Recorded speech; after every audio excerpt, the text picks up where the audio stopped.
Well,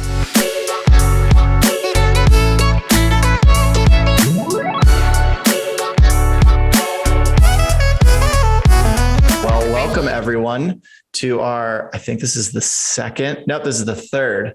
third episode of Growing Unicorns Live.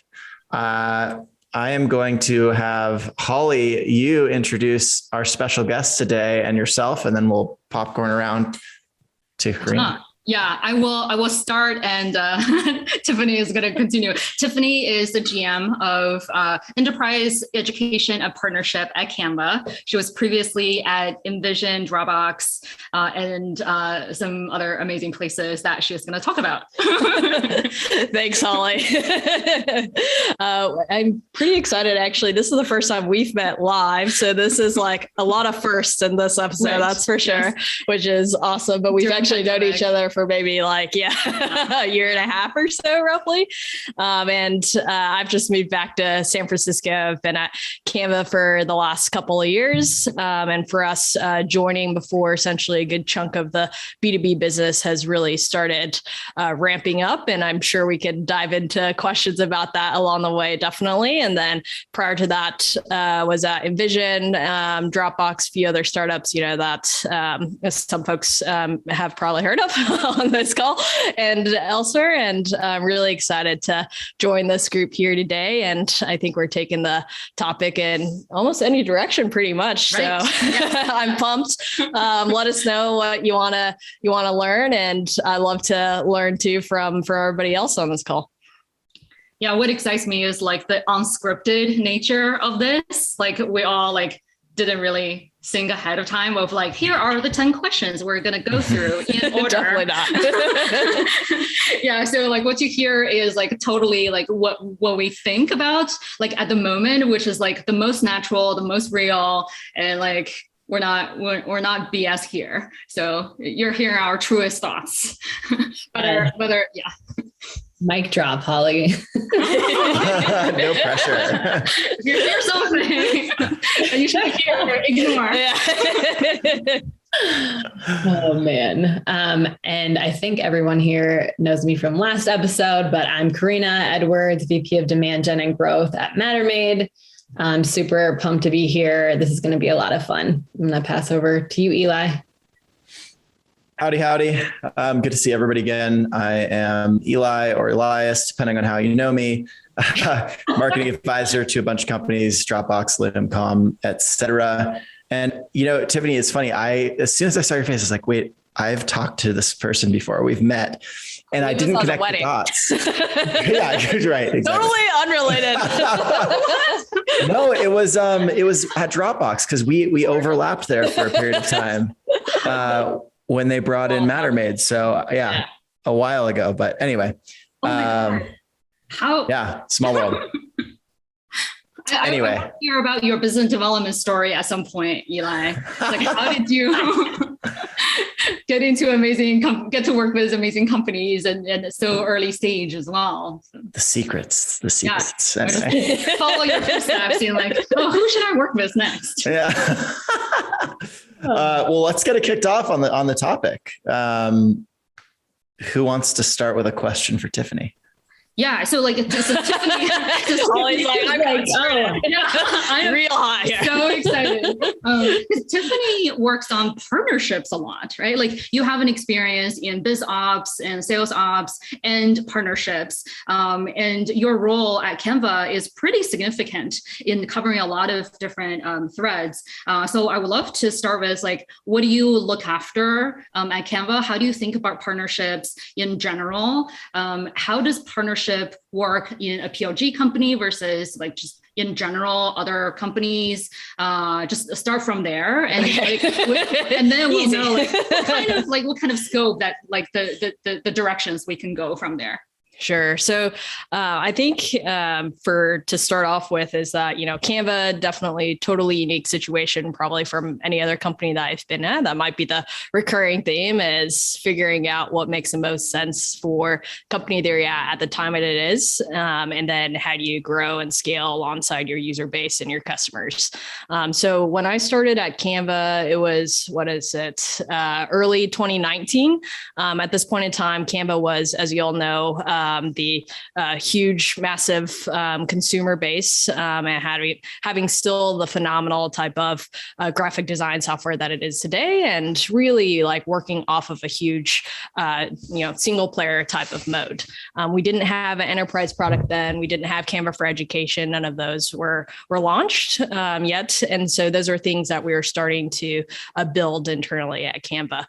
So no sales team, no enterprise marketing. Partnerships is still like even today, still, fairly spread out across the organization. I think it's a very broad term, but certainly for us, as we were starting to think about, hey, how do we engage with other larger customers and enterprises? That was something that factored in really well and helped us build the business, whether you call it consumer or enterprise. And so for us, there's multiple different types of partnerships, whether it's content to thinking about over the long term, how do we co-sell? There's product partnerships too, and integrations and what that looks like. And so, y'all, again, feel free to ask as many questions on that front. Really what it meant, at least for my scope, was around how do we start building out customer facing BD type of team, where we have a lot of folks reaching out and also handling a ton of the inbound requests that we have for, hey, can we partner with Canva, again, across multiple different spheres. Yeah, I feel like a partnership is one of those very creative disciplines. It's like a partner, and we can do a integration, like a technology integration. Yep. And we can do co-marketing and just like share each other's email addresses, like, to all the way to like, oh, let's get Justin Bieber to take, Lyft. All the way to like, oh, shall we do like reseller agreement and we refer each other businesses. So that's so broad. Yeah. So, I mean, the beauty of Canva is that there's so many different business lines that you can really work with. And we have a phenomenal team at Canva, and everybody is, really pushing hard to open up new channels for us, essentially. So these things can range from, say, like the print group, for example, that struck some huge partnerships with a lot of different major print distributors. So like from FedEx to thinking about the Walgreens of the world around, how do we make it as easy as possible, frankly, for people to be able to print out all the amazing, digital content that they're creating in Canva and have those memories with them. And to one of the earliest partnerships that we had for the enterprise product was with HubSpot. And so we are trying out a few different things. A lot of this is also very experimental, such as, almost anything else you probably start out with at any PLG type of company is, we're trying some co-selling across, HubSpot with their new CMS product that they had launched alongside enterprise. At the same time, we were also having conversations around how do we technically integrate the two products together, just because, marketing users were the main folks who were purchasing Canva, and especially the enterprise product. And so, a ton of them were already using HubSpot too, as well. So it made a lot of sense for how we could integrate those two products closer. You have the usual too, as well, like we're creating content and different types of, how do you market? How do you do marketing in general? And publishing those to working together at different events and sponsoring.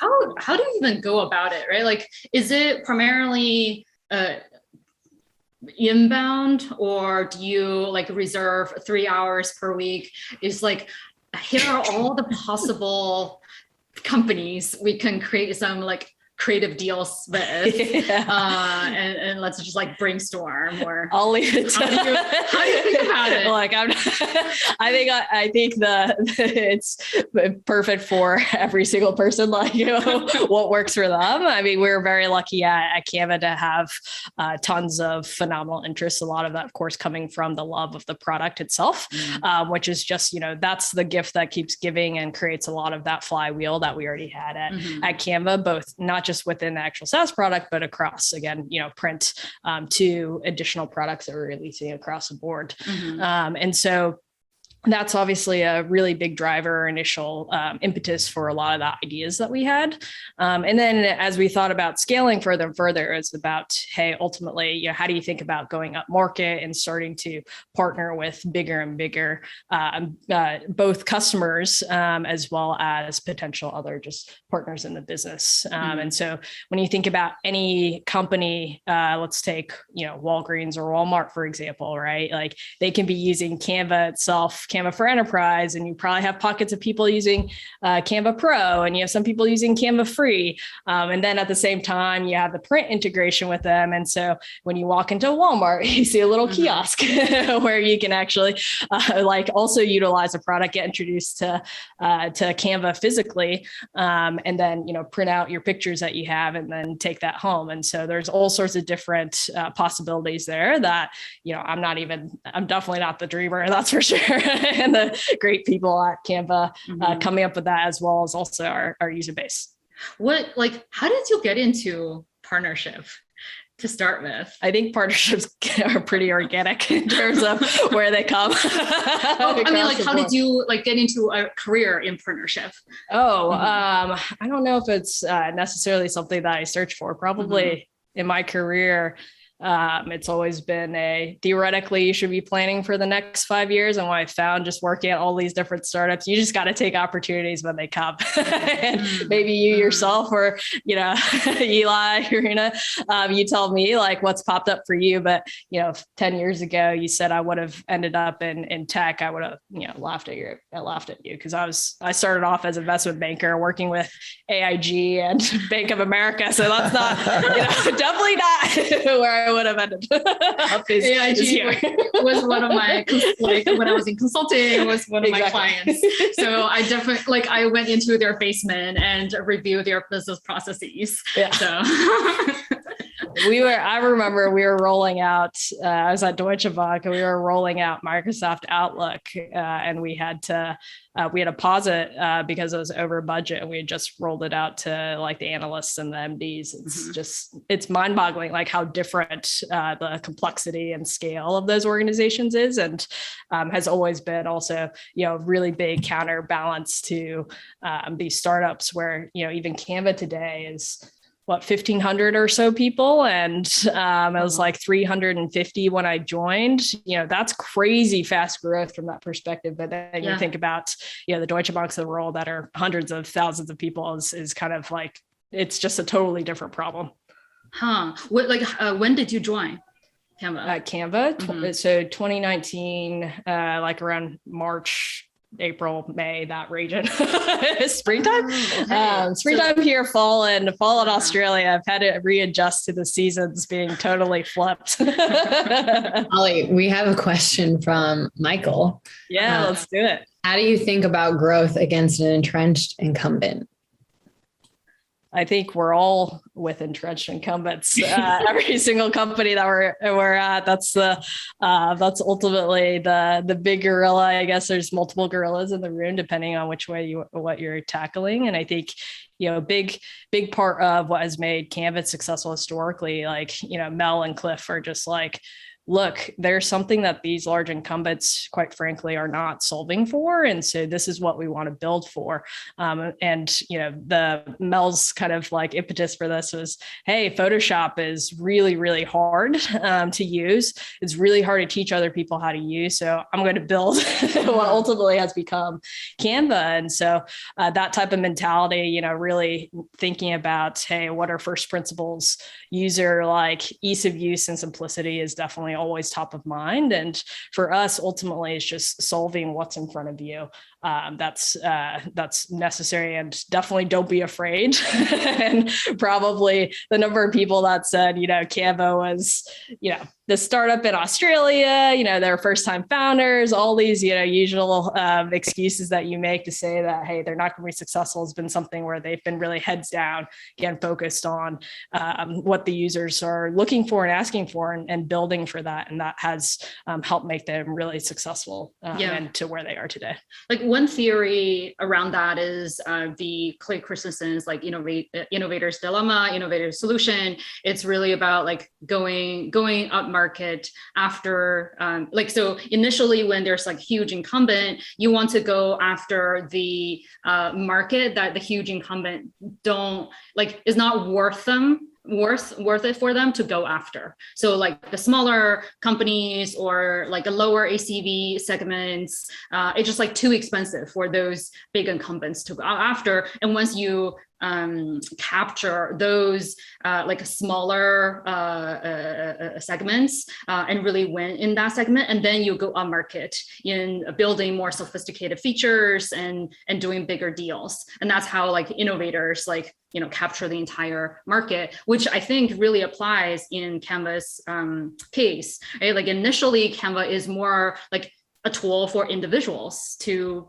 democratizing design. Yep. And then Canva is becoming more and more sophisticated in going up market and selling into enterprises and going like more in the like full integration around all these tools that marketers use and designers use. So I think that's like when we think about incumbents, one of the ways to think about. Yep. Yeah. There's tons of indicators around that too, to give you some hypothesis to really test and start to stretch. Just seeing the number of people using Canva together was a great kind of like tipping point for why we should build an enterprise product in the first place. Same with the education specific product too, just having so many students and teachers working in the product. And then just listening to user feedback has also been such a critical way of helping people understand. And, at some point in time, we've got Canva's got 50 million, MAUs on a regular basis, like being very active in the product. And so you're getting to a point in time where you're reaching such a large number of people that you can start to, make that movement up market. Mm-hmm. You mentioned the education. I'm super curious because at like several SaaS companies I work with, education is a very significant portion in terms of user base, like a number of users, or like their activity is amazing, Slack and Loom and like Anthropology, like, all of the SaaS companies have a huge education piece, but they may not necessarily be the most highest, have the highest sort of LTV in like paying us. And there's typically education discount is offered, or sometimes companies offer it for free. Yep. How do you think about the education segment for SaaS companies? Well, so for us, it's like when you just think about a user, we think about the longevity of literally your entire lifetime. And so, for us, a user of Canva for Education today, a kid in third grade is making their projects in Canva. At some point in time, they're going to end up growing up using Canva throughout their whole schooling, all the way up through high school. They're going to end up going to college. And at that point in time, you see a lot of folks flipping over to Canva Pro and starting to pay a little bit for additional features to help them.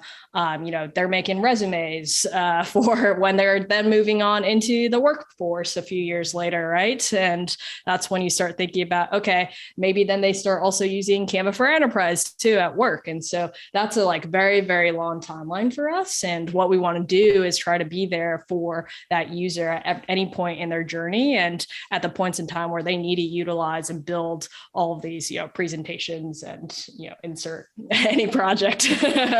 Okay. So I have a devil's advocate which I love to do, arguing. We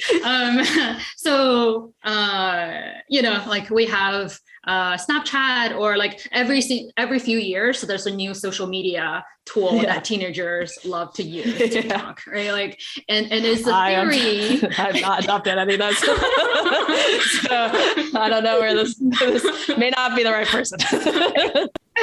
Oh, okay. So that could be your counter argument, actually, right? It's like, okay, like I grew up using Facebook and I've been using Facebook. I'm not going to use TikTok because like I didn't grow up with it. So like, do you think that case applies to in here, like versus the other way around? It can to some extent. I mean, you come back to a lot of the entrenched incumbent question from earlier, right? Even though, to me, I'm like, and, Canva is significantly simpler to utilize. And yet at the same time, you're talking to folks still using PowerPoint. You're still talking to people still using Photoshop. You're talking to people in Google Slides or Google Docs. So there's always going to be still like a good chunk of people. And I think though, for us, that's just an opportunity that we can continue going after and continue to build for, because, we haven't gotten to a place yet clearly where we're absolutely solving for what their needs are. So you're really taking a very long time view. Yeah. Assuming that the company is going to be like, 10 years, 20 years, and that's the horizon you're actually looking at. Yeah. I think, that's what I've loved about both, Canva, Envision, Dropbox, all of the founders, like from the very beginning, was thinking about this as a very, very long time frame in terms of what they're trying to build, as well as, who they're trying to help. And, along the way, yes, there's some glory involved, I suppose, and some really huge valuations. And that's all I think a side benefit of, of the journey. I think as far as like the whole entrenched incumbent piece, like it's just so explicitly calls out the companies that are highly focused on like customer driven product strategy, right? Yes. I think when that's a clear focus from the beginning, like that shows in the product, and that's where you can easily win alongside these incumbents, because they're not focusing on the customers.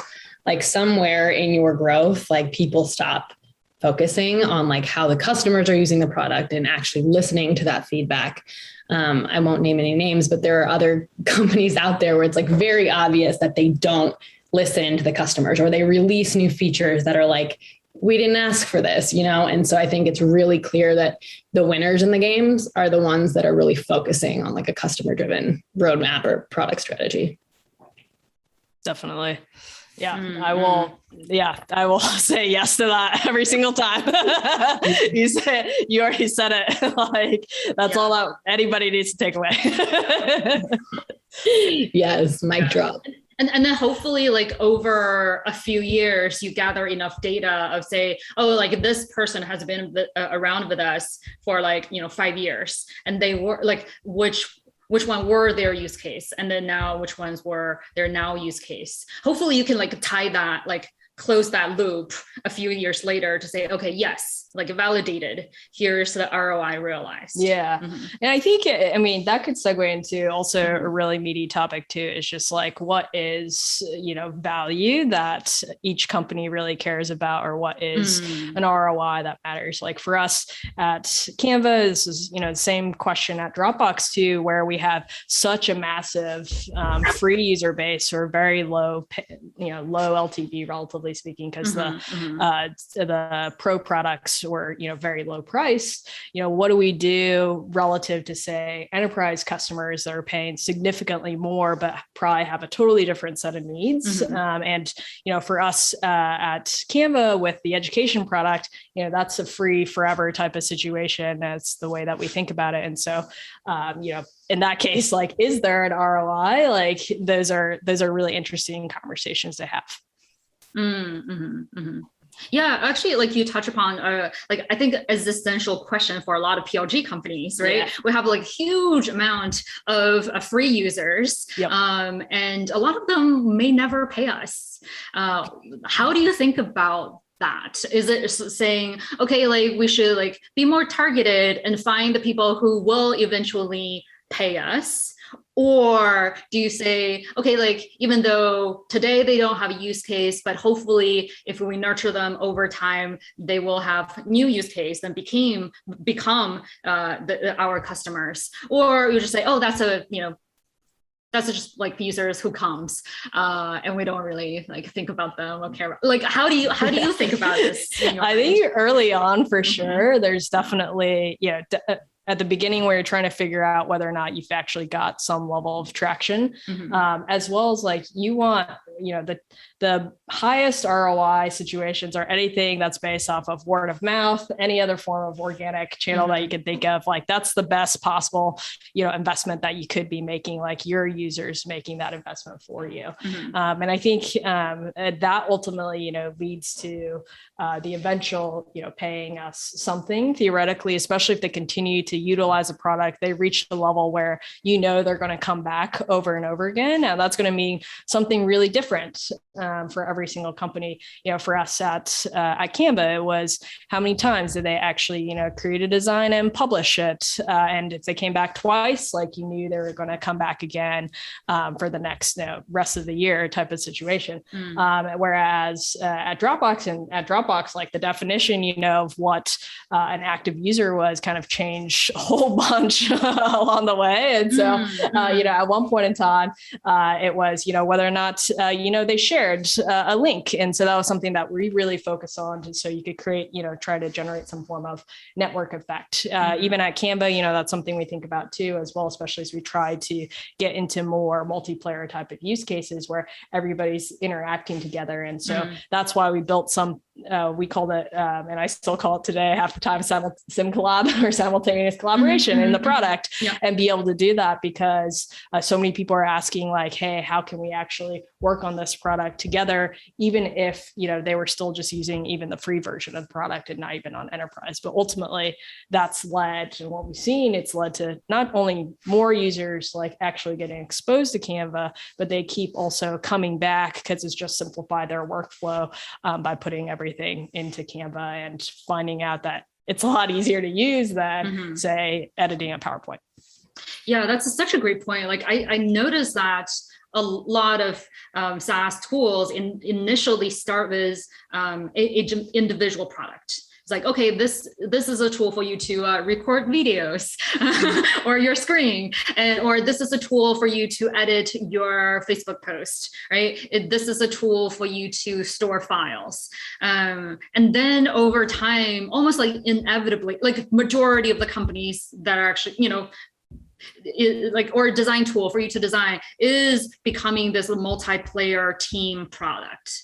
I've seen that happening in at Loom, at other places. And I see, for example, I think Figma is like by nature a collaboration tool, but like even the single player tools starting to build more of a multiplayer mode. But I know that process of going from single to multiplayer is extremely challenging. Anything you want to share about that journey that you have gone through? I think there's no secret sauce yet, I think. That's for sure.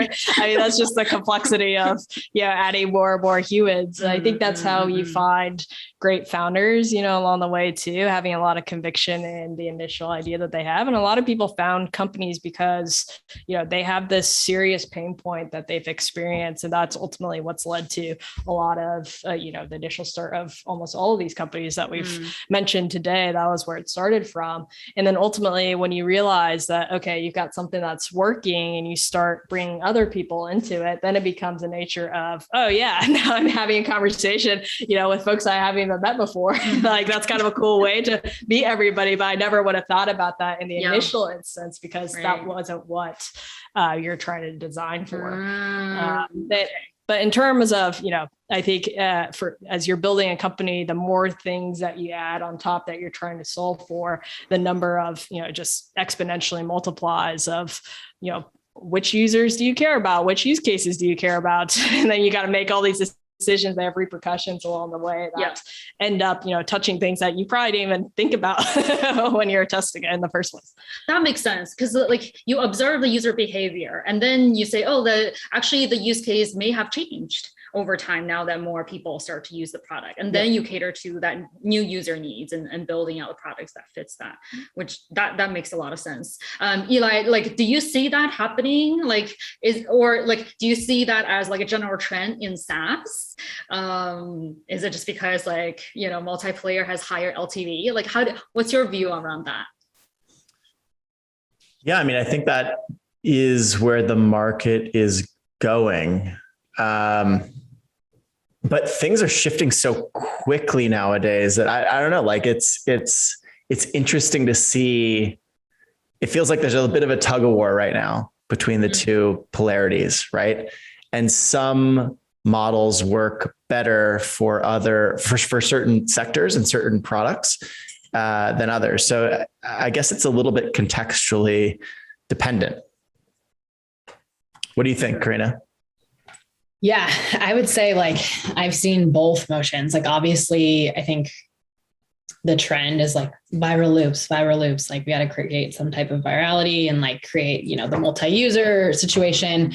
But then I also feel like that creates more chaos down the road because to your earlier point, Holly, it's like we have all of these users, like which of these are actually ever going to convert to anything that's paid? Like now we have all of this data that we kind of have to mine through and be really strategic about who we try to, convert to paid.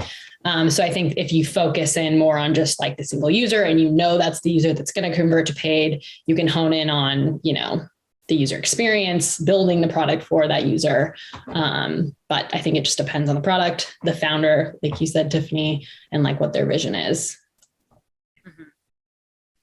And we can talk about too, kind of an additional piece too, as you're going through is just what are the economics of what makes sense. There's a lot of, there's a lot of push of when do we actually start bringing in an enterprise sales team, for example, Yes. and do you have ASPs that are high enough or LTVs that are big enough to justify that? Or, you have enterprise sales companies that started off like having sellers and are starting to build out a PLG motion too. Like, does that make sense if, say, like you're Snowflake and you're selling, $1 million deals out of the gate? Do you need this? Is a good question. Maybe Snowflake's not quite the best example, but but or like a Viva or Workday that you don't need to necessarily have that type of motion in place. So how do you think about it? Answer your own question, please. Ollie's a tough interviewer. Welcome to the house of Holly. No, you're trapped. Yeah, it's always the incubation idea. I think I've mentioned a few times to test that hypothesis is a really great way to be able to start kicking off. And so hence the initial team that you're bringing on board, whether it's the full-time employees, like your first salesperson, your first 5 sellers, do you need a customer success team? Do you need SDRs or BDRs? Those are all good questions to have. Which agencies or folks like Eli, that you're going to bring in initially, like that all matters so heavily. Like the team is probably the number one most important thing to think about because you're looking for folks who have, a shared vision and also idea of what things to execute around is also going to be really critical. And what success actually means needs to be there. With respect to like, hey, when you bring in sales, stuff like that, you're usually looking for higher ASPs for sure beyond what you're getting from the self-serve motion and exactly, what's the also like market opportunity that you have within each of those customers.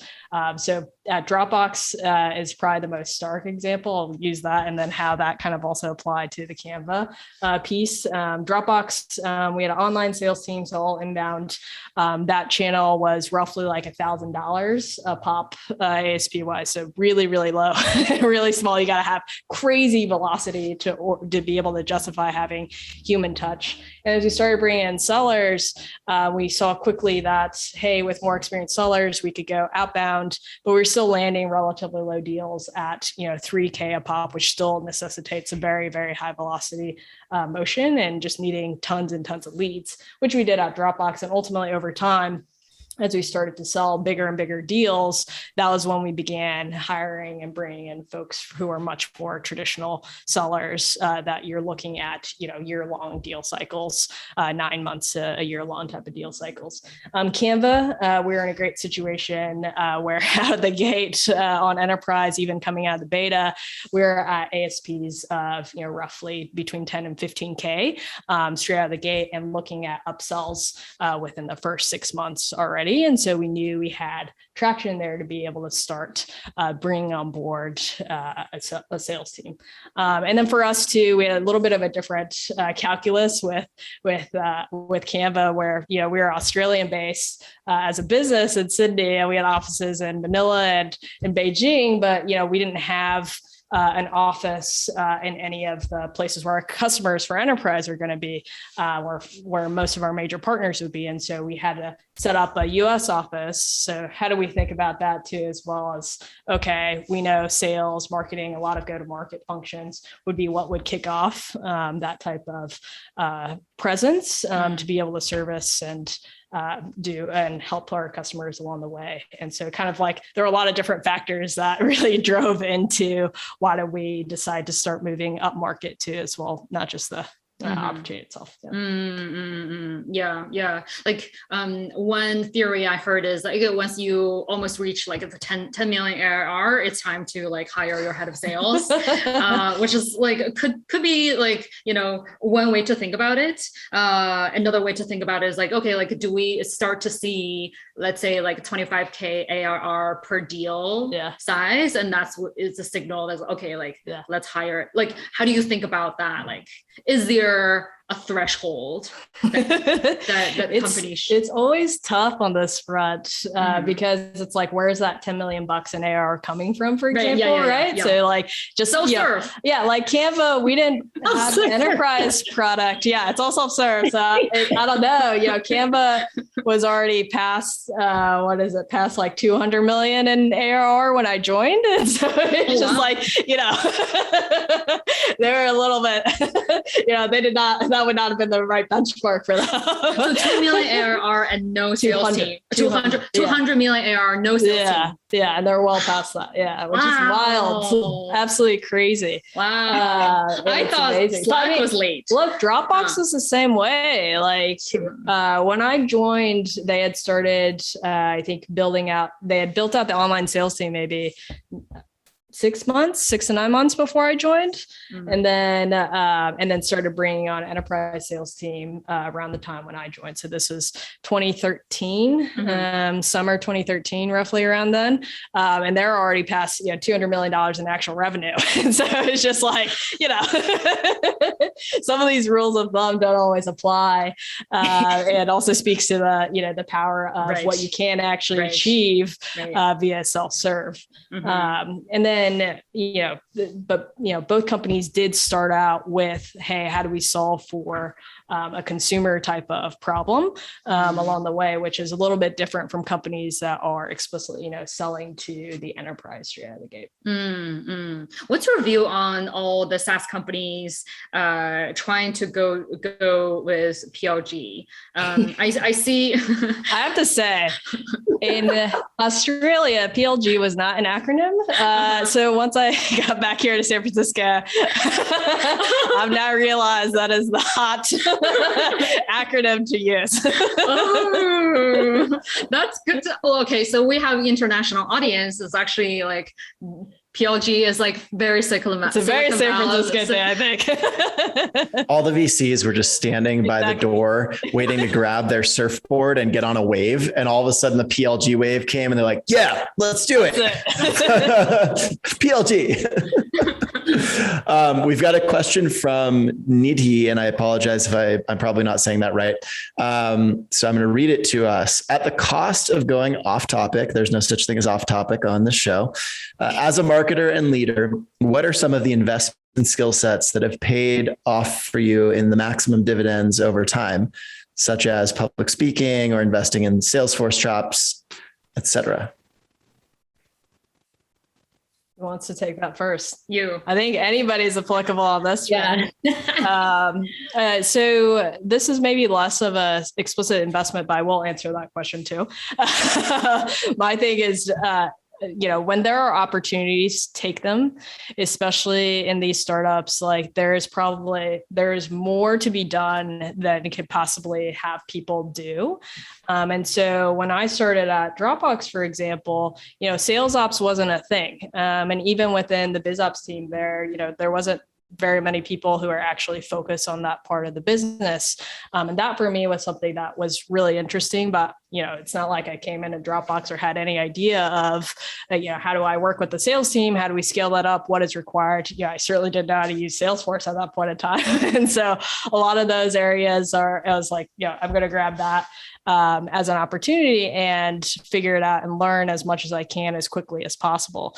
And from there, I think there is, to some extent, you learn very quickly where you need to make investments in. And so for me, it's around just, learning really fast from different sales leaders across the board. We interviewed tons and tons of leaders when we were first at Dropbox from all spectrums, whether it's from the folks who had been at Salesforce and Oracle for many years to the leaders at LinkedIn, which is probably one of the companies that would have been, at the leading wave of what we call PLG today. And then from there, learning how to use Salesforce from folks who were actual Salesforce architects instead of hacking it together with people who had never used Salesforce before, which is the original kind of situation. And, we did that. I've done that at least at every company that I've been at, because obviously new knowledge comes out constantly around how to do things more effectively. And then you kind of figure out what's the appropriate kind of framework to apply to the company that you're at. That makes sense. Yeah. I don't know what's worked the most for you. For me, in the past few years has been like leadership coaching. So like I was very much like, what are all the things I need to learn to do the job? Skill set wise. And I didn't really pay attention a lot to like leadership and how to think about organizational design, how to think about coaching my team, how to set the vision, inspire people. And all of those were like, I know those are important, but I don't know how to start, where to start. Right? So I didn't really have a conscious effort of like building all those capabilities. And in the past few years, I start to spend more time in just getting coaching and then actually taking coach training myself to become a coach. And that process has really given me a lot of insight into who am I, what do I want, what's my values, and how do I think about like all the saboteurs in my head, which I know everyone have. And so I just took this test you did? You did? Yeah. So I am hyper rational and overachiever. Okay. Wait, what test is this? Tiffany's like, okay. The saboteur test. It's actually called the saboteur test. I guess. It's like did you all use Enneagram at any place? Yeah, it's like kind of similar. It's like the opposite of that in terms of concept. All the voices, all the negative parts. Interesting. That we need to make friends with. Our team is obsessed with Enneagram tests just to like understand each other. And so now I've got another thing to add to that. I'm an 8. Ooh, I'm an 8. Great, not a great reaction. No, I'm an 8 too. So I was like, yes. Eli, what are you? I think I'm like I'm like somewhere between a 3 and an 8. You have to be one or there's no like in between. And it doesn't change. It's not supposed to change. One or the other. Yeah, I don't remember actually. You're a 3? I am so the first few times overachiever, hyper rational. Right, exactly. The first few times I took it, I was a 5, which is the hyper rational side. And then the latest time I took it, I was a 6. Yeah. Which I think might be your wing. Yeah. Yes. Wow, you're like, we can move to one of the other questions. Yes. Okay. I have a couple things. So just for Needy, she was asking if you could spell the test name in the chat, Tiffany, the one that you guys were talking about. Yes. Also for Eli. Okay. So one thing I probably should work on is spelling. I think it's this. And then Carolina, she had a question. She said, thanks, Tiffany, for sharing with us. I have a question about what do you think makes Canva special against the competition? And what do you think helps Canva to convert more from freemium to premium? In terms of special, Probably many things. I think it's always been the focus on the users. That's something that has been, Mel to this day still, reads tickets that people have sent in. And that's, one of the things she's always asking for is like, hey, did we test this on a set of users before we release any experiment or any new feature, whatever we're trying to ship? That's such an important piece of what has, I think, and what we've discussed earlier too, around just being so user obsessed or customer focused to really help us build something that people love to utilize. That's definitely, I think, gotten us quite far along the way. In terms of converting more, I'm probably not the best person to answer this. Might be more of a Dave question, who leads our pro and our product teams and monetization on that front. But he would definitely be the most on top in terms of why they actually convert. So for us, around what the pro product is differentiation wise. One, it does give you the ability to be able to work better with other people and have access to way more templates. That's been a huge element to our success. To your prior question, is that our template team is freaking awesome, and they build some it's so easy to use, it's beautiful, and is relevant in multiple different contexts. A story that I always share and what helped influence me for joining Canva, when I had first, was talking to Canva and was talking to a lot of folks in Silicon Valley that are very much just like, it's a company out in Australia. And they've probably just had some really good luck along the way. But it's something that will peter out type of situation. And I'm from Oklahoma, not really the most, tech forward state that you think of initially. And I was just chatting with my friends' moms and being like, hey, I might move to Australia. And, they're like, what company? I'm just like, they're not going to know what this is. And then I was like, Canva. And they're just like, oh, Canva. I love Canva. I use it all the time. And I'm just like, wait, what?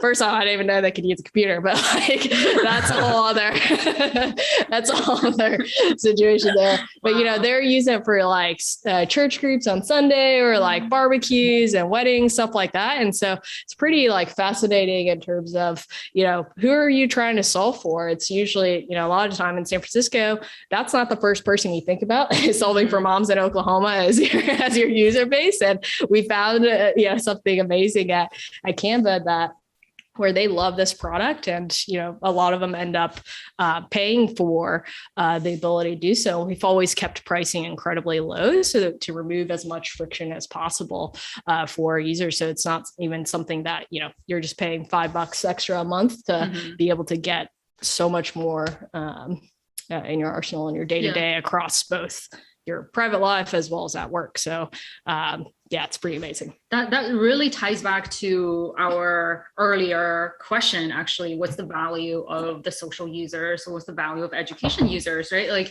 Even though it may not reflect directly on the account of the person, but word of mouth, right? Validation, the intangible things, they're actually pretty hard to measure, right? If my mom and I both use this product, it's oh wow, my mom loves it, and then that adds the positive sentiment I have around the brand, and that's hard to measure. Exactly. I also think it can teach you so much about your product too. So Tiffany, to your point, you're I didn't even know you could use a computer. And it's they love this, that says so much about the product in terms of the adoption across persona, that it is just built, it's a great product. Yeah. I have a question about organizational structure. Okay. Is partnership is this thing that I've seen, for example, at Slack, we have a business development team, which does more of the higher level partnerships. For example, Slack and Dropbox has a partnership on technology integration, as well as just organizational partnership. And then there's M&A. And then on marketing, separately, there is a partnership marketing team, which works on, some of them work on like a platform marketing, which is like SDK, stuff like that. And then there's like, developer marketing, and there's like co-marketing partnership, that type of thing. How do you think about organizing like a partnership as, can include so much? Do you see them typically sit into different orgs under one executive, and who that typically is, and how do you think about structuring partnership teams? I think partnerships is actually a great example of just how wild things can be. Like for us, in terms of probably the most type of centralization to some extent is just around having a core like BD team that handles as much of the conversation as possible with each of the different partners and building that relationship and leading those. But otherwise, essentially, Canva is largely is broken out by different product groups, is the way that we've kind of built everything out. And so on the go-to-market side, and especially with something like partnerships or like with sales, it's kind of in a kind of an interesting spot because you're actually working across different product groups. And so within partnerships, there is, to your point, like partner marketing, which had sat within the product group that helps us build the technology required for a lot of our integrations. And so we do have like a specific product partnerships team too that has eng person, a PM, it has engineers and a PM, and but not necessarily the same for, say, content partnerships, which sits within our marketing group. That doesn't necessarily have a dedicated BD person working on that. But then you have education partnerships which our sales team for education that works with like the large districts, things like that, also handles similar requests because it's a similar type of go-to-market motion where you're making these very large deals and working with the types of folks who would be working on contracts and long deal cycles. Oh, so that piece actually sits within sales. Mm-hmm. Okay. So there's like folks that works on those deals reporting to the sales, and then there's like partner marketing reports into marketing, and then there's like other partnerships that report you to the product, like groups. the product team. Yeah. And you belong to which group? So I lead all of, it's funky, I lead all of sales, so across the board. Plus then there's little bits and pieces of like marketing and partnerships. And so it's kind of a funky mix. Partnerships is probably not the only one that doesn't have like a very clearly explicit product group, whereas the enterprise product and the education product are both separate entities. And so it kind of has a much easier consolidation, or it's easier to explain the job. That's fascinating. Yeah. Man, we've covered some serious ground today. This is awesome. Tiffany, thank you so much for joining us for our third episode.